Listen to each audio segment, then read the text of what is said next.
Welcome to Christ Assembly. My name is Bert Allen. You can learn more about us at christassembly.org. But today we're going to continue our study in 1 Corinthians chapter 9. Paul said last week that with the weak he became weak, with the Jews he became a Jew, and he used this principle that he became all things to all men to win some. And you go, okay, I got it. I fully understand it. I am always going to seek to please God first, but I'm not going to let anything hinder the gospel. I'm going to become weak with the weak and Jews with the Jews and Gentile with the Gentiles, all those kind of ideas. And you think, I got it. I understand the whole deal. And then Paul goes, but wait, you have to not only become weak, you also have to run like crazy. But you must run with the rules. And you must run to win. And you go, what? How does that fit with being weak and Jewish and all the other stuff? Well, let's go read it. Over in 1 Corinthians chapter 9, verse 24. Do you not know that those who run in a race all run, but only one receives the prize? Run in such a way that you may win. So Paul says, let me give you instructions on how to run. Run to win that prize. Run. Wait, I thought I was supposed to be weak and humble and meek. He said, run to win the prize. And by the way, everybody else is going to be running, but I want you to run to win the prize. In other words, give it full effort. Give it an effort directed at winning the race. Be intentional about your walk with Christ. That I want to not only walk with Christ, I want to run for Christ. I want to run the race with a view towards winning the prize. I'm not going to be concerned about everybody else running. I'm going to run to win the prize. I'm going to be the one that I want to follow God. 25. Everyone who competes in the games exercises self-control in all things. Then they do it to receive a perishable wreath, but we an imperishable. You know, if you're a boxer, for example, and you like to smoke marijuana, that's not going to go well. You're a player in the NFL a few years back, actually quite a few years back, there was a player who reportedly failed drug tests for marijuana.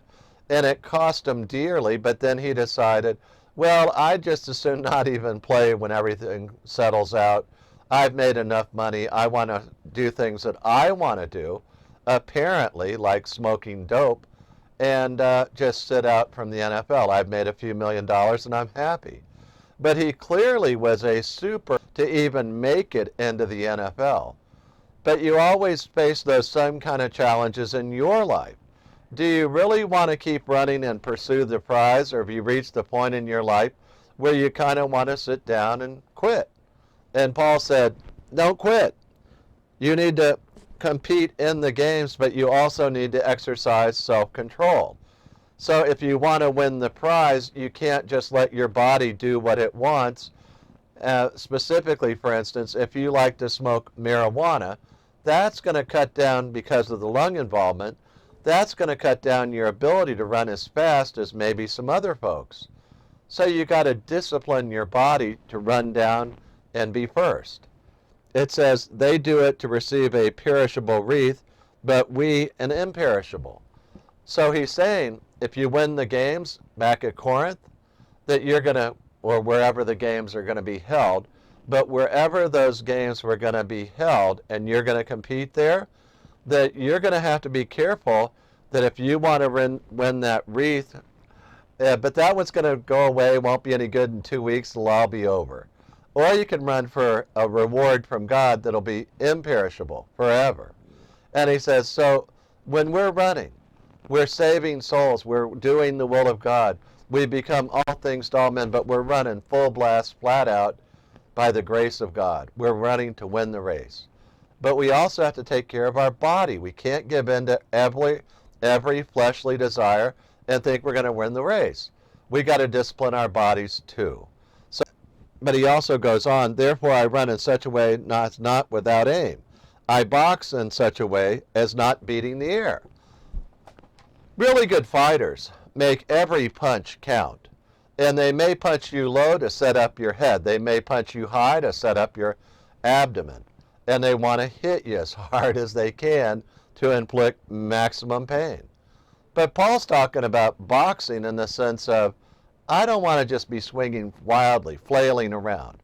I want to punch. I've seen those guys punch. They punch with real aim. They know what they're doing. They want to shoot combinations. They want to use a hook, a right. They want to use a straight jab. They want to do all. They're going to pepper you with so many good hits. Yeah, I know. How come we're beating up people in Christ? No, that's not his point. His point is our aim. So not only are you going to have to discipline your body, not only going to have to run to win, but you got to be aiming to win. How you start. Do you really want to devote your life to seeing people come to Christ? To watch Jesus Christ save people right in front of you as you pray a prayer with them, and they mean it and they believe it. And they're saved instantly. They go from being a wolf to a sheep right in front of your eyes. Well, you're going to have to aim. You're going to have to run without just beating the air. You're going to have to box without beating the air. Number 27. But I discipline my body and make it my slave, so that after I have preached to others, I myself will not be disqualified. Disqualification in the games means you're booted out, you don't get on the podium, and you're done. It's over. With Christ, once saved, always saved. So if you've really been truly saved, you're always going to heaven. I would rephrase that as if saved, always saved. But here's the thing. If you give your life to undisciplined living, if you stop running with aim, if you stop disciplining your body, if you stop walking with Christ, if you stop all that, you'll be disqualified from further use until you get back to where you want to run some more, run with aim, run with purpose, discipline your body, and tell the lusts of your flesh, no, I don't want to do that. Well, let's be clear. God wants all of us to be that athlete every day, all the time. Yeah, he wants to bless your life. He wants you to become weak and then be a boxer and a runner and be strong every day. Christianity is about strength, purpose, and aim. It's about getting to that prize and getting to the finish line first in Christ. So let's pray. Father, we thank you for the joys of your word and the way you encourage us, no matter what wage we are, no matter how much education we've had, no matter if we're rich or poor. You want us all to run, to box, to aim, to discipline our bodies, but most of all, to serve you, Lord Jesus, and not be disqualified by doing crazy, evil stuff. Father, we thank you that you love us no matter what. Thank you that you gave us Jesus. We pray in his name. Amen. Hallelujah. Before I close the video, I'd like to share with you 4 verses about eternal life. I often ask people this simple question: why should Jesus let you into heaven? And the answer to that question surprises many people because it comes from the Bible and it's simple and it's clear. Most folks, when they hear that question, they tell me, well, I've been good, or tried to do more good than bad, or I tried hard, or I've done a lot of nice things, and I hope God will let me into heaven. They somehow think if their good works outweigh their bad works, that God will let them in. But God says, actually, I'll let people into heaven because of a free gift. But the story from Jesus starts with 4 verses, and I'm going to read them one at a time. Romans 3:23 says, "For all have sinned and fall short of the glory of God." Romans 3:23. You see, for every person who lives today on earth in human flesh, we've all sinned, every one of us. We've all told a lie. We've all done or said something that made somebody else angry, and we were doing it out of anger ourselves. We've all done things to hurt other people at one time or another. God says that's all sin, and I look upon that as falling short of my glory, God says. God says we should never fall short of his standard, which is the glory of God. Well, is it serious that we've sinned? Should I be worried about that? Everybody sinned. Why should I worry? Well, consider Romans 6:23. For the wages of sin is death, that all of us deserve the death penalty. At the moment we sinned, we incurred the death penalty for the smallest sin or the biggest sin. I'm happy that Romans 6:23 continues and says, but the free gift of God is eternal life in Christ Jesus our Lord. You see, if you've been listening carefully and thinking about what the Bible says, so far we've learned that we're all sinners, we all fall short of the glory of God, and we all deserve the death penalty. This doesn't sound like good news until you read the last part of that last verse. It says that God has a free gift for all of us. It's in Christ Jesus our Lord, and it's eternal life. The free gift of eternal life that only Jesus Christ can give you. He said he's the way, the truth, and the life. No one comes to the Father but through him. Why would God offer us this great gift if we're all sinners? Well, Romans 5:8 tells us. It says, "But God demonstrates his own love toward us, in that while we were yet sinners, Christ died for us." He died for us. He died in our place. God loves sinners like you and like me. He died in my place and in your place. He paid the death penalty for me. I often illustrate the free gift like this. That I have this old Nissan truck. It has 285,000 miles on it. It's not that great a truck. It sits at the beach every day. But I illustrate the point this way. I hold up the keys to my truck and I say, I'm going to make you a symbolic gift of my truck. But until you take the keys out of my hand, it's not your truck yet. Well, let me tell you what I mean. A lot of people have been going to church for years. They know all about Jesus. They can quote verses about Jesus. But they know in their heart that they're not quite right with God. And there's never been a day in their life where they've been born again and they know it.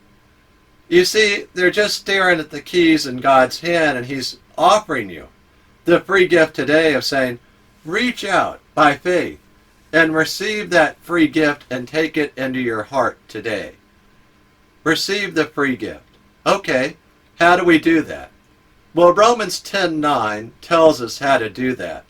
It says that if you confess with your mouth Jesus is Lord and believe in your heart that God raised him from the dead, you will be saved.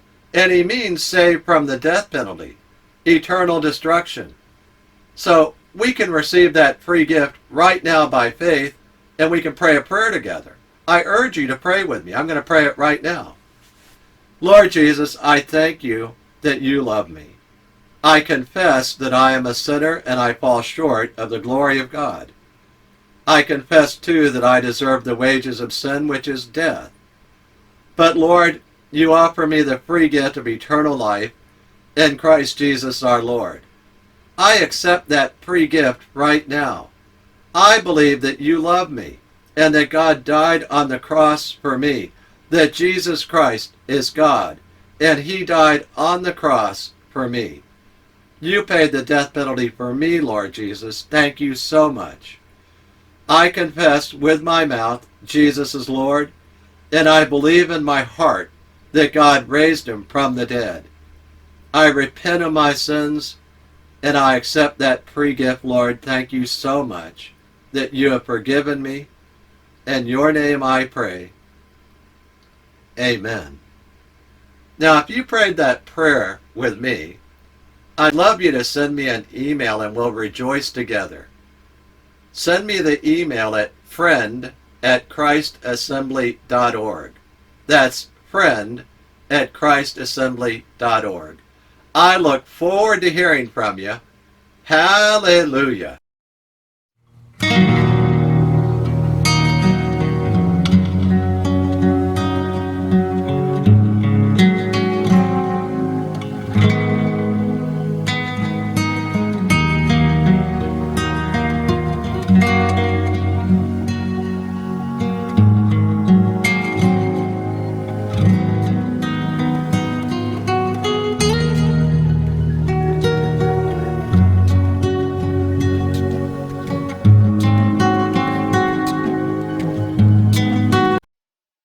Scripture quotations taken from the NASB, New American Standard Bible, copyright 1995 by the Lockman Foundation.